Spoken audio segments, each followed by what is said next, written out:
Hi everyone, Jim here from Mystery and Mayhem.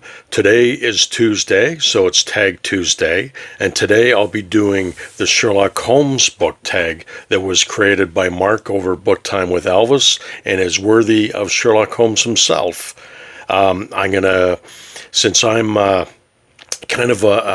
reading preferences are pulpish and hard-boiled, I'm going to stick to probably crime and mystery stories for the most part, and I hope you enjoy my answers to the prompts. This is in conjunction with the February reading event put on by myself, Mark, Randy from the Literate Texan, and Greg from Another Bibliophile Reads, and called Holmes is Where the Heart Is. So I'm going to get right to the prompts. And I hope you enjoy my choices. So the first prompt is called Elementary, My Dear Watson. Share a classic mystery novel that you consider a must-read. Now I'm going to be referring to my notes a lot, so sorry, apologies for looking down all the time. But my first choice for that, share a classic mystery novel that you consider a must-read, is Dashiell Hammett's Red Harvest. Now, this is a novel utilizing his character that he created in Black Mask magazine called The Continental Op.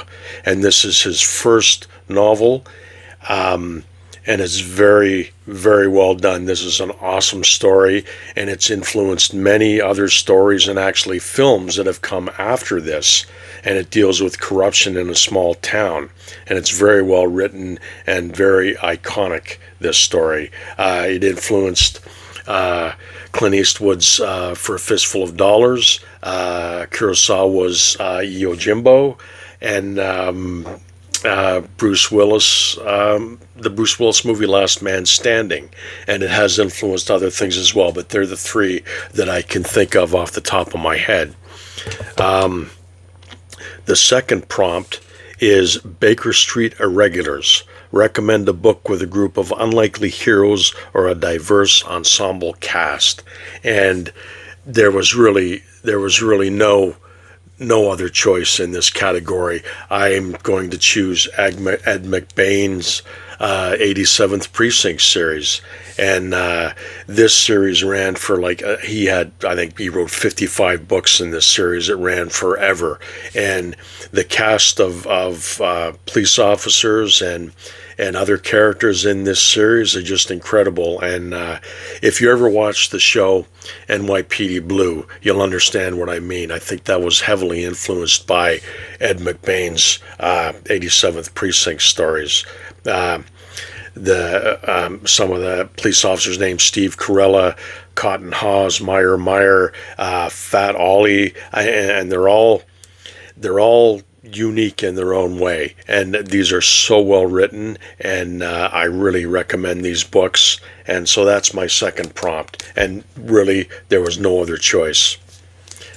The third prompt, the game is afoot. Name a book that had a plot twist or revelation that completely surprised you. Now, this one was another one that was kind of a no-brainer, and that was Mickey Spillane's Vengeance is Mine.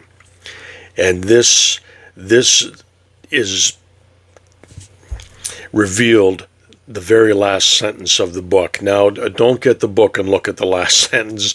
I recommend that you read it through normally as you would, and honestly, it's a very, very surprising ending. And of course, it's Mickey Spillane, and the original 6 Mickey Spillane Mike Hammer novels are just awesome. Just it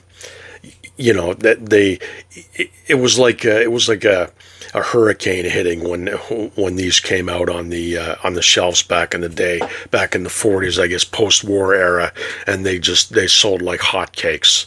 Very popular character, well written, highly recommended.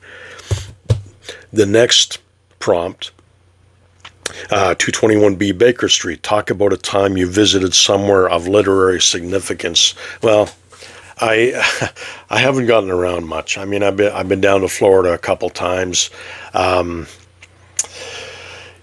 I really haven't been anywhere that would have any kind of a literary significance. But I did live in Brantford, which was a hometown of an author called Thomas B. Costain, and he was a fairly famous Canadian author back in the day. He wasn't really a crime writer, but if you look him up, he wrote some pretty famous novels, and I remember seeing his gravestone there. I've never been overseas, never been to England. I'd love to. And trust me, if I go over there, I'll be visiting a lot of these literary establishments. But there's not a lot around here. I'm in Canada, so there's not a lot of opportunity for that kind of thing. So on to the next prompt. Moriarty's master plan. Discuss a book where the antagonist was exceptionally cunning and memorable. Now again, a kind of a no-brainer. I went back to Ed McBain. Now, there was an antagonist in many of these 87th Precinct stories called the Deaf Man. Now, if you've read any of these with this character, you know what I'm talking about, but he's on par with any of the antagonists you'll see in books nowadays. He's on par with Sherlock Holmes Moriarty. And again, you can't go wrong reading these books. It's Ed McBain, 87th Precinct. They're so enjoyable. And the Deaf Man is quite the bad guy. So check these out. And that's only one of the novels he was in, Hark. And I don't have a list of them right now, but he was in quite a few of them. Next prompt, The Art of Deduction. Mention a book that kept you guessing till the end, or one where you guessed the outcome early. Now, the master of that kind of thing is Ellery Queen. Now, I picked this one, The Egyptian Cross Mystery. Now, I think this was his 6th novel, 5th or 6th. And what he did in his early novels is he would tell the story. He'd give you all the clues, and then he'd kind of break the fourth wall. And he would say, okay, reader, I've given you all the clues. Now I want you to attempt to solve the case. And I'm not sure, I know this story had it, but I'm not sure if they actually had it in this edition. They might have taken that kind of thing out later. Let's see.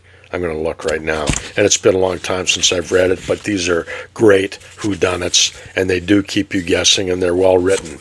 So yeah, Ellery Queen, The Egyptian Cross Mystery. Now I have quite a few Ellery Queen novels, books on my shelf, so I'm going to feature these in a later video. But check that out if you get a chance. Next prompt, The Hound of the Baskervilles. Talk about a book with a strong atmospheric setting, or one where setting plays a significant role in the story. Now, I could have chosen any number of these from this author, this writer, and I chose Murder on the Orient Express by Agatha Christie. Now, I read, the version I read was called Murder in the Calais Coach, in an anthology, like an old omnibus series.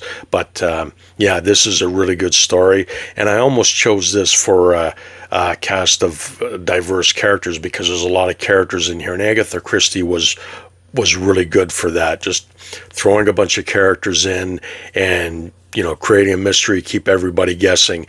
But the scenery in this, it was on the train, on the Orient Express, obviously, and it gets snowbound in the mountains. I forget exactly where it is, but just the atmosphere just lends to the entire mystery and the story, and it's just very enjoyable to read. I've read this a couple of times, and I could have said the same for her book Death on the Nile, and then there were none. She utilized setting just masterfully. Agatha Christie did. So yeah, that's that prompt. Next one, The Reichenbach Falls. Talk about a series that you thought had ended but made a surprise comeback. Now, I'm going to choose, again, here's my hard-boiled kind of preferences coming out. I'm going to choose the Matt Scudder novels, and this one in particular, I don't know if you can see that cover. He wrote 6 novels, and he thought it was ended with 8 Million Ways to Die, which was a brilliant novel. So good. Like, this is the iconic Matt Scudder novel right here. And he thought he was ended with the series after this book. But he wrote a short story called By the Dawn's Early Light. And that might have been in Alfred Hitchcock. I don't recall offhand, but I have it in some other anthology series. And it renewed interest for him and for readers. And then Matt Scudder made a comeback in When the Sacred Ginmill Closes. And he wrote like 12 more. I think he's still writing them, as far as I know. I don't have them all. I'd like to get them all. But just such a great character, such a great series. And Lawrence Block is a writer's writer. I mean, he can just do anything. In my opinion, he does humorous. He does hard-boiled mystery, adventure. So yeah, that's my choice for that prompt. And yeah, check him out. The next prompt: Sherlockian adaptations. Discuss your favorite book-to-screen adaptation or retelling of a classic story. Well, I'm going to do one of my favorite book-to-screen adaptations is Michael Connelly, his Bosch character. Now, Michael Connelly produced a TV show for Amazon Prime starting a few years ago called Bosch, based on his books. And if you're a fan of these novels, or you like a kind of a police procedural kind of thing, crossed with Raymond Chandler-esque kind of stories, it's so well done. It really is a good series. And it ran maybe, see again, I should have written this down, but it ran for a few seasons, and now they're still being done, but the show is called Bosch Legacy. And I think the last season was based on his novel, The Wrong Side of Goodbye, but they're really well done. And the series evokes a sense of LA that's very reminiscent of Raymond Chandler. And if you are a fan of Raymond Chandler and you read Michael Connelly, you see a lot of Easter eggs in these stories, a lot of little tributes to Raymond Chandler. And Michael Connelly has said as much, that Raymond Chandler was one of his favorite authors. And I have one of those Penguin cups, green and white Penguin cups with the Big Sleep book cover, that I had Michael Connelly sign.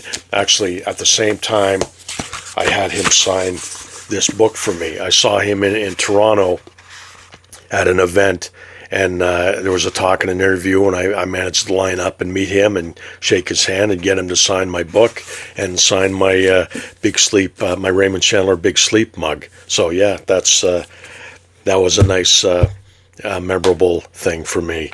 And now the last prompt is called The Great Detective. Recommend a book with a brilliant and memorable protagonist. Now, I showed this one in one of my other videos. The protagonist in this series, and I think there's 24 in the series, Special FBI Agent Aloysius Pendergast. And he's quite a memorable character. And Preston and Child has said that he's influenced by Sherlock Holmes in a huge way. They're both big readers, huge fans of Sherlock Holmes. And when you read this series, it shows very much, especially this book. This book has a complete Sherlock Holmes short story in it.